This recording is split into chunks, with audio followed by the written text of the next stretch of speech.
Oi. Uncle. Aduh. Tak sengaja lah. Apa kau buat ni? Itu pun nak marah ke? Penatlah aku buat kerja.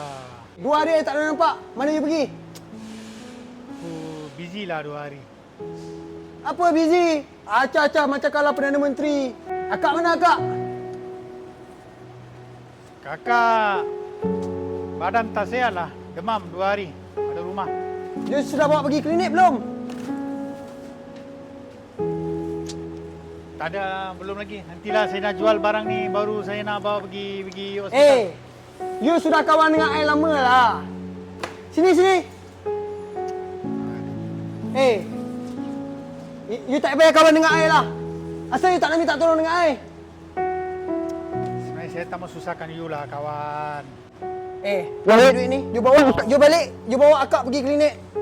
Tak apa. Saya tak nak. Nanti hutang budi semua saya tak mau. You tak ambil. Ini last kita kawan ha. Jangan cakap macam tu. Kita kawan Nah. sampai mati. Jangan cakap You ambil. Ni ada 500. You ambil. Balik. I beli semua kotak. Dah. You pergi balik sekarang. You pergi balik. You pergi bawa akak pergi klinik.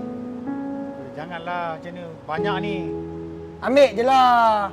Kalau you tak ambil, kita last kawan ha. Tak apa.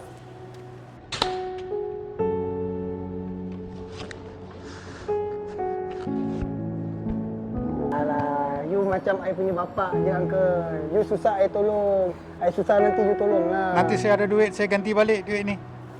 Dah. You ambil ni Terima duit. kasih banyak-banyak.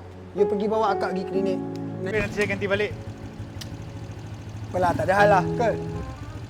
Tahun lepas, you punya kotak besi yang banyak hilang, itu I lah yang rembat.